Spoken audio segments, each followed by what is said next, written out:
Salut la EB3. Nous allons travailler la matière.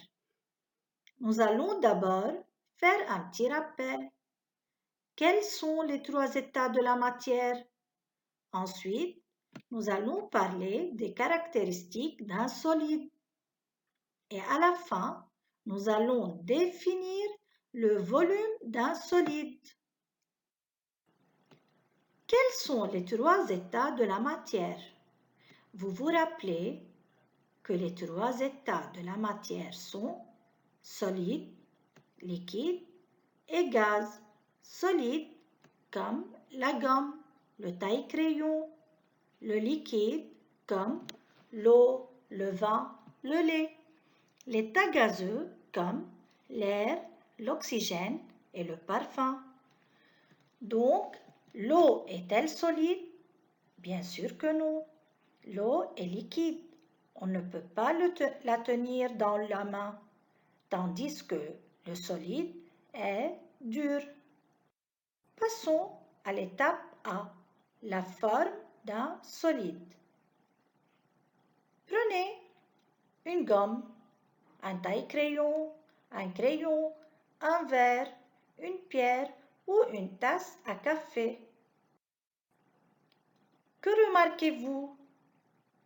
Les solides ont des formes différentes. Essayez de disposer la gomme, le taille-crayon, le crayon, le verre, la pierre ou la tasse à café différemment. Ces objets changent-ils de forme? Ces objets ne changent pas de forme. On peut donc conclure que le solide ne change pas de forme en changeant de position.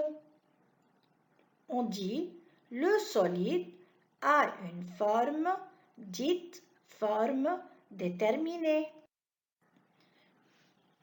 Regardez votre livre à la page 113, partie B. Que voyez-vous dans la première photo? C'est un récipient. On a marqué le niveau de l'eau.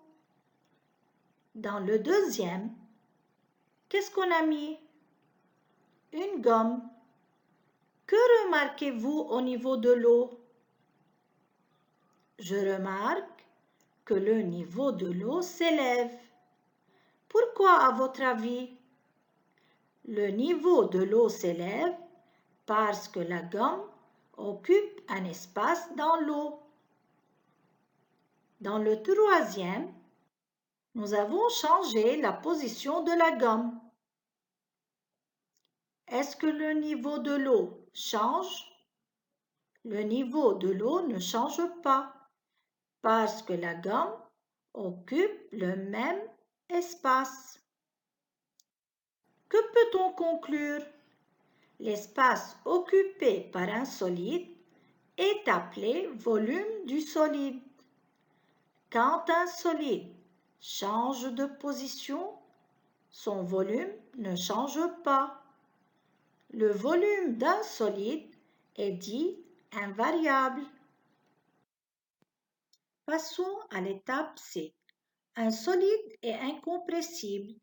Regardons l'expérience pour mieux comprendre. On met la gomme dans un récipient contenant de l'eau. On retire la gomme et on presse dessus.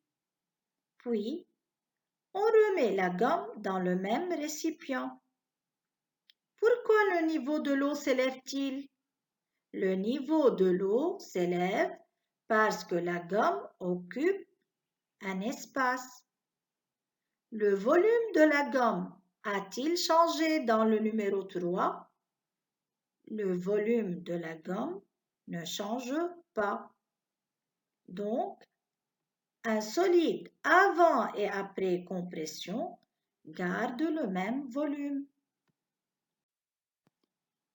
On peut conclure qu'un solide avant et après compression garde le même volume. Un solide est dit incompressible. Donc, on peut conclure que Un solide est caractérisé par une forme déterminée et un volume invariable. Un solide est encore incompressible. Passez une bonne semaine et n'oubliez pas de faire les exercices 1 et 2, page 118 du manuel.